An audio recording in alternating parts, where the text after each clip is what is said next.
इन चीज़ों को देखते हैं तो देखो किसी चीज़ को बोलने में हमारा जो है ना पॉस्चर जो है बहुत ज़्यादा मैटर करता है। ठीक है, हमारा बैठने का तरीका, उठने का तरीका, बात करने का तरीका, ये सारी चीज़ें हमारे पॉस्चर पे बहुत डिपेंड करती है। ठीक है, अब देखो कई लोगों के बैठने की जो पोजीशन होती है ना वो बहुत गलत होती है। नॉर्मली मैंने आपको कई बार बताया था कि आपकी जो बैकबोन है, आपकी बैकबोन डिपेंड करती है कि वो किस तरीके से। कई लोगों की बैकबोन देखो ऐसे मिलेगी आपको, ये बहुत गलत पोजीशन है। ठीक है, अगर आप बहुत ज़्यादा यूं भी खड़े हो तो भी आपकी बहुत खराब पोजीशन होती है। आपको क्या होता है, बॉडी आपकी ना रिलैक्स होनी चाहिए। कभी भी जब आप कहीं डिस्कशन करो, बात करो, हमेशा रिलैक्स मोड में आप रहो। कई बार देखो आप हेजिस्टेट हो जाते हो बोलते टाइम पे, आपकी हेजिस्टेशन रिप्रेजेंट होती है क्लियरली। जैसे कि मैंने अभी थोड़ी देर पहले जो बच्चों को बताया था कि आपको कभी जब भी एग्जाम हो या कुछ भी हो तो आपको जो कॉपी है वो खुली नहीं रखनी। इससे क्या होता है, आपके माइंड से ना बहुत सारी चीज़ें निकल जाती हैं। तो उसी तरीके से जब आप हेजिस्टेट होते हो ना तो जो भी आप बोलने वाले होते हो ना वो भी आपका सारा निकल जाता है माइंड से। क्या बोलने वाले हो, आपके जो वर्ड्स है ना वो उन वर्ड्स में ही आप कंफ्यूज हो जाते हो कि मैं बोलूँ क्या। ठीक है, तो सबसे पहली चीज जब भी आप बोलें तो आपको सबसे पहले रिलैक्स रहना है। और रिलैक्स आप कहाँ से रहेंगे, बॉडी से। ठीक है, जब आप बॉडी से रिलैक्स हो जाएंगे आप मेंटली ऑटोमेटिकली रिलैक्स हो जाएंगे। बॉडी रिलैक्स का सबसे बढ़िया वे है कि आप अपनी ब्रीथिंग को कंट्रोल करें। ठीक है, जितना आपका ब्रीथ कंट्रोल रहेगा उतनी आपकी बॉडी कंट्रोल रहेगी, और जितनी आपकी बॉडी कंट्रोल रहेगी उतना आपका माइंड कंट्रोल रहेगा। है ना, मैंने आपको कई बार बोला भी होगा कि 2 बार इनहेल एक्सहेल करो और उसके बाद बोलना स्टार्ट करो। आपने देखा होगा आपके खुद वर्ड्स फिर से ही निकलने लग जाते हैं। क्यों? क्योंकि आप रिलैक्स हो जाते हो, और जैसे ही रिलैक्स होते हो आपकी बॉडी रिलैक्स होती है, देन आपका माइंड रिलैक्स होता है, ऑटोमेटिकली आपके वर्ड्स सही हो जाते हैं। तो यहाँ पे जैसे आता है जो आपका पॉस्चर आता है, जो बॉडी का आपका पॉस्चर होता है, ये भी बहुत बड़ा मैटर करता है। जितना हो सके कम सहारा लेके खड़े हो। ठीक है, जितने कम आप सहारा लेके खड़े होंगे ना आपकी बॉडी उतनी अच्छी खड़ी रहेगी। हमेशा आपका जो वेट है वो दोनों पैरों पे होना चाहिए। कई लोग इस टाइप से खड़े होते हैं, कई लोगों का पोजीशन ये होता है, कई लोग यूं खड़े होते हैं बात करते टाइम। ठीक है, कई लोग चेयर पे बैठते टाइम डिफरेंट पोजीशंस पे बैठते हैं। ठीक है, तो हर किसी का बैठने का, उठने का तरीका और इवन चलने का तरीका भी अलग अलग होता है। कई लोग आप देखते होंगे उनके चलने की जो पोजीशन है वो यूं होती है, यूं चलते हैं, है ना, होती है कई लोग, नो डाउट। ठीक है, ये सब आता है हमारी लाइफ में। कई लोगों को आपने देखा होगा कुछ ज्यादा कॉन्फिडेंस में चलते हैं, है ना। देखो ठीक है कि आप कॉन्फिडेंट हो, लेकिन इतना भी कॉन्फिडेंस अपने अंदर मत दिखाओ कि जो सामने वाला इंडिविजुअल है वो एक नेगेटिव इमेज क्रिएट कर दे आपकी।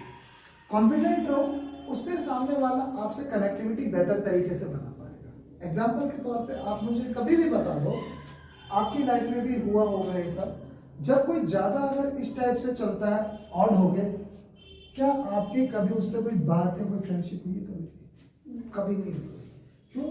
हिज ओवर कॉन्फिडेंस, और वो क्या करता है, अपने बॉडी पोस्चर से आपको एक नेगेटिव इमेज अपनी क्रिएट कर देता है आपकी नजर में। ठीक है, जबकि एक बहुत जेंटल इंसान, ठीक है, जिसको कॉन्फिडेंस है अपने ऊपर और नॉर्मली इस टाइप से चलता है। ठीक है, आप देखो उस पर आप ट्रस्ट भी करोगे और आप ना उससे हेजिस्टेट कभी नहीं करोगे। ऐसे इसलिए होता है क्योंकि आप ये बात जानते हो कि वो इंसान एक नॉर्मल बिहेवियर वाला इंसान है, ना उसके अंदर एटीट्यूड है और ना वो लो कॉन्फिडेंस वाला है। उसके अंदर कॉन्फिडेंस भी है और उसका मेंटल स्टेटस भी ठीक है, तो इसलिए आप उससे ज्यादा कनेक्ट होना चाहते हो। ठीक है, बहुत बार ऐसा होता है आप उससे बात करने में हेजिस्टेट नहीं होते, लेकिन जो बहुत ज्यादा एटीट्यूड में कभी बात भी करता होगा तो आई होप सो कि आप उसके साथ कभी भी बोलने में भी इंटरेस्टेड नहीं होंगे, जो कि आपने बहुत बार ये चीज अपने अंदर डेली लाइफ में भी आपने नोटिस किया होगा। कभी आप एक ना एग्जांपल कर रहे हैं इस चीज में, सॉरी प्रैक्टिकल करना, आपकी क्लास है ना, इस क्लास में जहाँ जिस भी कॉलेज में हो या स्कूल में हो या कहीं हो, तो आप क्या काम करना, उस क्लास को देखना, कुछ आपके फ्रेंड्स होंगे, ठीक है, और कुछ आपके फ्रेंड्स नहीं होंगे, है ना। आप कभी नोटिस करना कि कुछ आपके फ्रेंड्स क्यों हैं और कुछ आपके फ्रेंड्स क्यों नहीं है। आई होप सो आंसर अभी आता होगा आपको माइंड में। जो आपके फ्रेंड्स हैं उनका बॉडी पोस्चर देखो, जो नहीं है उनका बॉडी पोस्चर देखो, ठीक है। इनका बिहेवियर देखो, इनका बिहेवियर देखो, ठीक है। इनका वॉइस ट्यून देखो, इनका वॉइस ट्यून देखो। आप एक चीज हमेशा नोटिस करोगे, जो एक क्लास के अंदर एक फ्रेंड्स का ग्रुप होगा उन सभी का behaviour almost same, almost same होगा।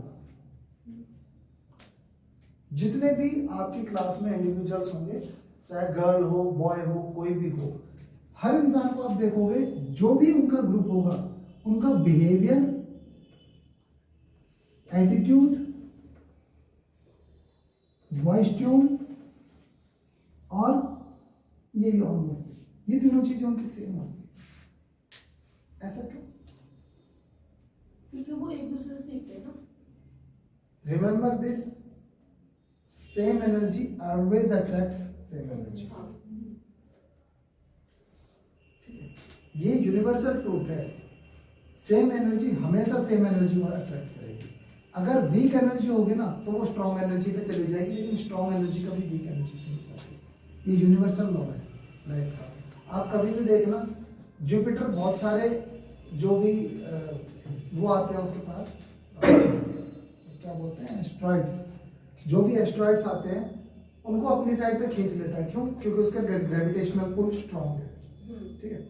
लेकिन उससे पहले भी आप आउटर साइड पे देखोगे तो एक और प्लैनेट है जिसको हम बोलते हैं प्लूटो, उसके ऊपर ज्यादा क्यों नहीं जाता? स्ट्रॉन्ग फोर्स नहीं नहीं उसके पास, ठीक है। तो ये हमारे बनता, तो सेम चीज हमारी यूनिवर्सली भी वर्क करती है। जो भी आपकी एनर्जी होगी, सेम एनर्जी के लोग सेम एनर्जी को अट्रैक्ट करेंगे। यहाँ पे भी हम देख सकते हो क्लास में सेम एनर्जी के लोग देखो एक दूसरे के आसपास बैठे, आप अभी भी नोटिस कर सकते हो। ये हमारे यूनिवर्सल फैक्ट बनते हैं। तो आपको सबसे पहली चीज ये देखनी है कि कौन इंसान, कौन इंडिविजुअल उस लेवल का है जिससे आप बात करना चाहते हो, और किसी भी इंसान की बातों को देख के ही आप उसके पास जाते हो ना, कि उसकी बातें कैसी है, वॉइस ट्यून कैसा है। अब कोई भी जो इंसान होगा जो उसका अगर वॉइस ट्यून खराब है तो नॉर्मली आप नहीं जाते होंगे उसके पास, है ना। लेकिन वो इंसान जिसका वॉइस ट्यून अच्छा होगा, क्लियर बोलता होगा, आप उससे जल्दी अट्रैक्ट होते होंगे। लेकिन कई बार आप एक चीज देखते होंगे, आप की सबसे बड़ी प्रॉब्लम आती है कि आप हर किसी को सेटिस्फाई करने की बात सोचते हो। ये मैंने बहुत प्रॉब्लम देखी है लोगों के अंदर, हर किसी को सेटिस्फाई करते हैं, चाहे क्लास हो, घर हो, सोसाइटी हो, वो नाराज ना हो जाए, वो मेरी वो ना करने, क्यों कर रहे हो किसी को सेटिस्फाई? क्यों? क्या रीजन है इसका? तुमसे कोई बुरा मान जाता, मान जाने दो, क्यों? तुम अपने लिए, तुम्हारा बेनिफिट है और तुम उस बेनिफिट को छोड़कर उस इंसान के साथ चल देते हो ताकि इसलिए कि वो बुरा ना मान जाए और उसका ईगो सेटिस्फाई हो जाए। किसको मिला नुकसान? लेकिन तुम लोग ये करते हो। और तुम क्या, पूरी सोसाइटी देख लो, हर कहीं देख लो, हर इंसान की एक हैबिट है कि वो हर किसी को सेटिस्फाई करने में लगा हुआ है। आप किसी को सेटिस्फाई मत करो, आप सिर्फ सेल्फ को सेटिस्फाई करो। सेल्फ सेटिस्फैक्शन आ गई ना, दुनिया तुमसे सेटिस्फाई हो या ना हो कोई मैटर नहीं करता। तुम चाहे कोई भी बिहेवियर अपना लो अपने पास, ठीक है, कोई भी बिहेवियर, लोग आपको क्रिटिसाइज करने आएंगे ही आएंगे। लोग आपके पास सिर्फ और सिर्फ तभी तक आते हैं जब तक आप उनकी बात मानते हो, उनके अंडर में काम करते हो। जिस दिन आपने उनकी बात माननी छोड़ दी, वो आपको क्रिटिसाइज करना चालू कर देंगे। लोगों की हैबिट होती है, आप किसको सेटिस्फाई कर रहे हो? सिर्फ आप ये सोच रहे हो वो बुरा ना मान जाए, मानता तो मान जाए, तुम्हें क्या प्रॉब्लम हो? क्या कुछ हुआ तुम्हारा? तुम्हारा कभी कुछ नहीं होगा, क्योंकि वो इंसान एक इगोइस्टिक इंसान है और आप एक इगोइस्टिक इंसान के साथ रह के अपनी ईगो को डिस्ट्रॉय कर रहे हो, क्योंकि वो आपकी ईगो को डिस्ट्रॉय कर रहा है अपनी ईगो को अप रखने के लिए। सिंपल सेंस, बहुत सिंपल सेंस। और ऐसा एक्सपेक्ट कि बहुत सारे बच्चों को ये चीज अब क्लास में रियलाइज भी हो रही होगी कि वो ये चीज करते हैं। कई सारे बच्चों को रियलाइज हो रही होगी ये चीज कि हाँ ये चीज होती है उनके साथ। क्यों? क्योंकि वो दूसरे की ईगो को सेटिस्फाई करने के लिए अपनी ईगो को डाउन कर देते हैं। मैंने इवन खुद का केस भी तुम्हें एक बार बताया था कि मेरा कोई फ्रेंड था, वो मुझसे बोल रहा था कि भाई तुम यहाँ पे अपना व्हीकल लेके आ जाओ मेरे घर पे, मुझे यहाँ से ले लेना, मैं ड्रॉप कर देना। मैं उसको बोला I am not your driver.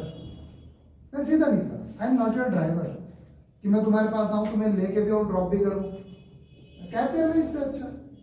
तो उसने मेरे को एक वर्ड बोला कि योगेश तुम्हें बदल गया है।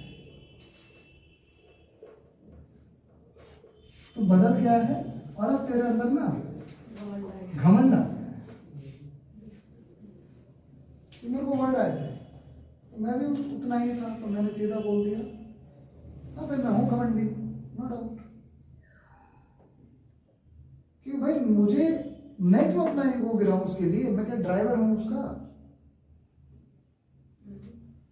ठीक है, दोस्ती की बात थी, बहुत अच्छा है, रहे हम क्लासमेट्स रहे, कोई बात नहीं, बट भाई मेरी एक ईगो है, मेरी एक सेल्फ रिस्पेक्ट है कि मैं ड्राइवर हूं किसी का। और वो इंसान इतना इंपॉर्टेंट है कि वो मेरे को ये बोले कि मेरे घर से पिकअप कर ले और मुझे घर पे ड्रॉप कर दे। एक्चुअली में वो बात उसकी ईगो की थी और मैंने उसको सीधा बोला ये सैम घमंडी, तो मेरे साथ रहे मत रहे, आई डोंट केयर। सीधी सी बात है। तब से लेकर आज तक कोई बातचीत नहीं।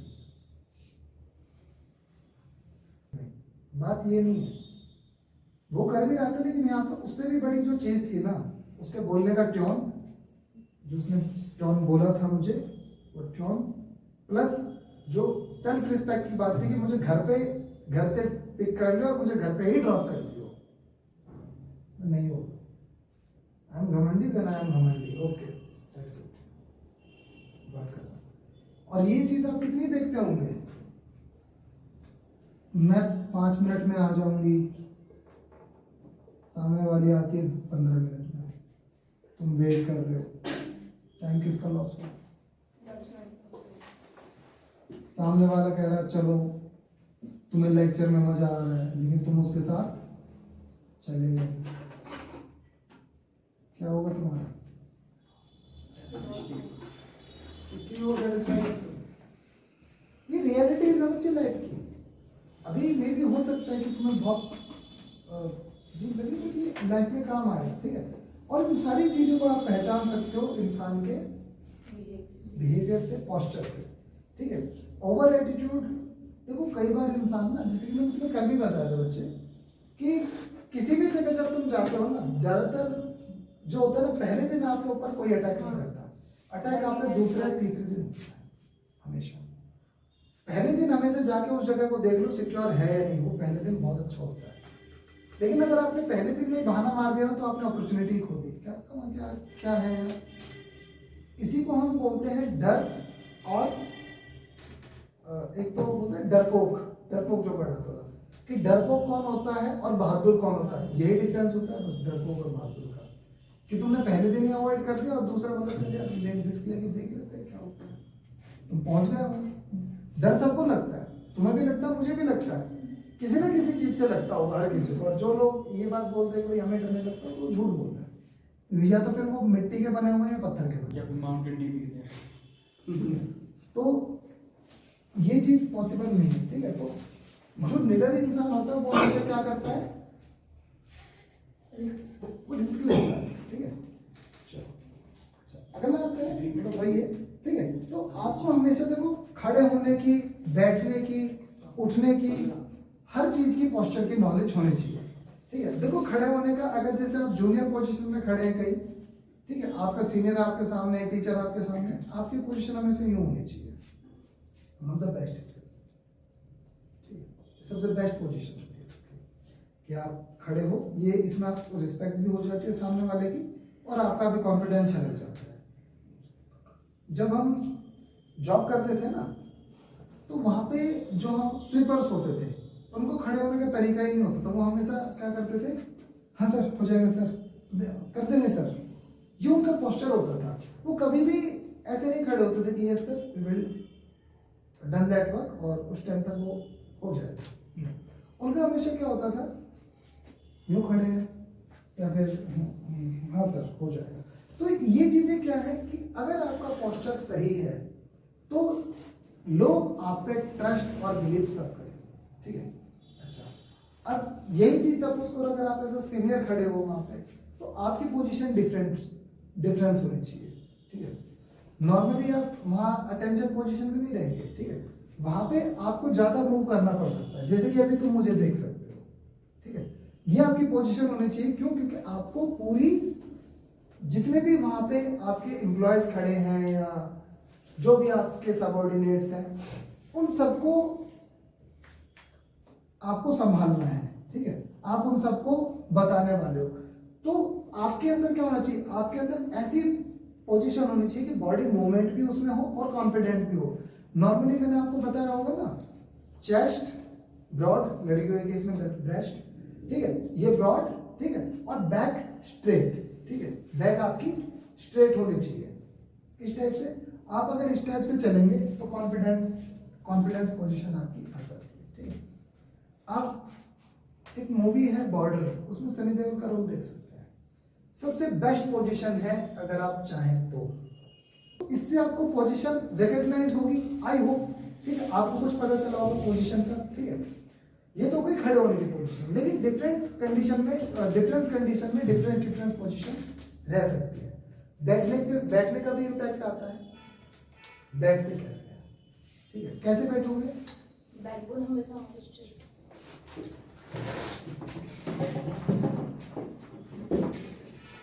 कई बार क्या होता है, जो लोग होते हैं, ठीक है, यूं बैठते हैं, तो लेट के बैठ जाएंगे, ये इसको बहुत ज्यादा रेस्टिंग पोजीशन बोलेंगे, ठीक है। कई बच्चों को आप देखो, ठीक है, यूं बैठे रहेंगे, ठीक है, पीयूष को देख सकते हो उस टाइम। ये पोजीशंस आपकी बहुत खराब होती है, ये लर्निंग कैपेसिटी को खत्म कर देती है इमीडिएट आपकी, ठीक है। अगर आप बैठ रहे हैं, ठीक है, आपको देखो लिखना भी है, ठीक है, आपको लिखना भी है, तो अगर आपकी पोजीशन है, ठीक है, आप इस टाइप से बैठ सकते हैं। For example, your teacher give a lecture how to stand, तो आपको क्या है, हाउ टू स्टैंड, ठीक है, आप लिख भी गए और देख भी गए, आपकी बस नजर यहाँ होना चाहिए, कान लेक्चर पे होने चाहिए, ठीक है। फॉर एग्जाम्पल, उन्होंने बताया कि if you want to stand, ठीक है, if you want to stand you should straight, ठीक है, यू शुड स्ट्रेट, ठीक है। अब इसमें लैंग्वेज कैसी आई है, राइटिंग क्या है, डजंट मैटर, हमें क्या है, हमें नोट्स बनाना है चलते लेक्चर के। लेकिन हमारी प्रॉब्लम क्या होती है कि हम ना एक्टिव नहीं रह पाते। मेरे भाई मुझे रोज डांटते हैं, जब मैं ड्राइविंग सीखता हूँ ना, रोज डांट खाता हूँ, ठीक है। वो कहते हैं दिमाग, पैर, हाथ, आंख सब एक साथ एक्टिव होना चाहिए तुम्हारा ड्राइविंग में। अगर तुम उसको एक्टिव नहीं करोगे आपने, ठीक है, तो आपकी बैठने की पोजीशन कैसी रहेगी, ठीक है, आपको कभी भी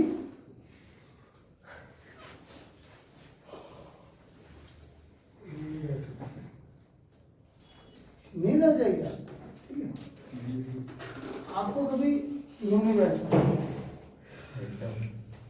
ठीक है, आपको कभी यूं नहीं बैठना, आपको अगर बैठना हो ना, यूं बैठिए, यूं बैठ सकते हैं, क्योंकि यहाँ पे आपको सपोर्ट चाहिए, ठीक है।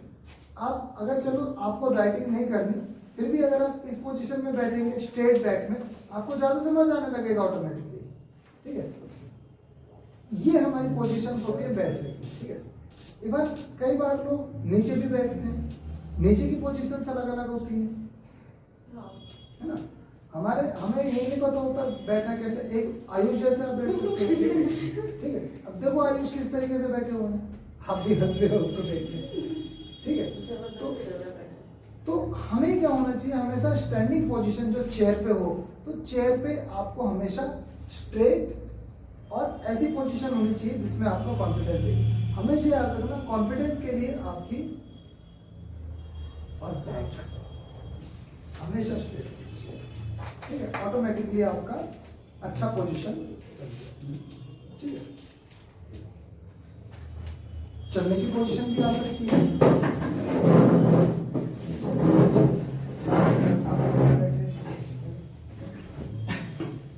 चलने की पोजीशन का क्या करोगे, देखो हर किसी की चाल अलग अलग हो सकती है, हम उसको कुछ नहीं कह सकते, ठीक है। चाल का हम कुछ नहीं कह सकते, लेकिन चाल को हम बेहतर तो बना सकते हैं।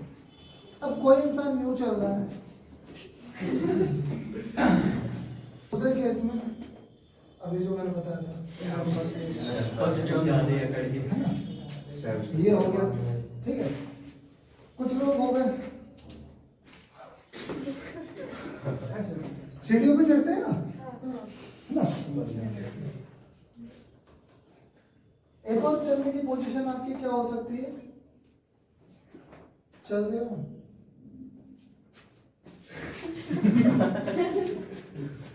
ये नहीं होती, कंफ्यूज है। सबसे बेस्ट पोजीशन क्या है, आपका लोग भी आपके कॉन्फिडेंस देखेंगे, चाल कैसी। और आजकल तो बड़ी प्रॉब्लम हो गई है ना, होने की पास सबसे बड़ी प्रॉब्लम आपकी आगे डूबने वाले हैं वो। यहाँ पे खंबे से टकराते हुए खुद देखा है, मैंने भी देखा एक दो बार तो। 3 बार मैंने इसको खंबे से टकराते हुए खुद देखा है। ये तो कानों में लीड डाल देंगे और जल्दी चले। कानों में लीड और सेम पोजीशन, कभी भी आप ना चले। देखो रोड पे फोन चलाना सबसे बड़ा नुकसान हो सकता है, ये बहुत डेंजर हो सकता है। सामने से आपके व्हीकल आ रहा है, आपको नहीं पता व्हीकल आ रहा है, हॉर्न बजा रहा है, आपने कानों में लीड डाल दी, ठीक है। आपको हमेशा याद रखना, फोन को हमेशा पॉकेट में रखें या हाथ में रखें और विद कॉन्फिडेंस आप चलें। आपकी इवन चलने की पोजीशन ये बता देगी कि आप किस कैटेगरी से बिलोंग करने वाले इंसान। कैटेगरी मीन्स यहाँ पे उसको कुछ और मत लेके जाना, कैटेगरी मीन्स जेन्युइन हो या जेन्युइन नहीं हो इस चीज में, कि मतलब जेन्युइनिटी का में आप पे ट्रस्ट किया जा सकता है। इवन कहते हैं कि जो पहले 3 मिनट होते हैं ना, इंसान आपका पूरा कैरेक्टर उसमें डिसाइड कर लेता है कि आप क्या हो, आपसे दोस्ती रखनी है नहीं रखनी है नहीं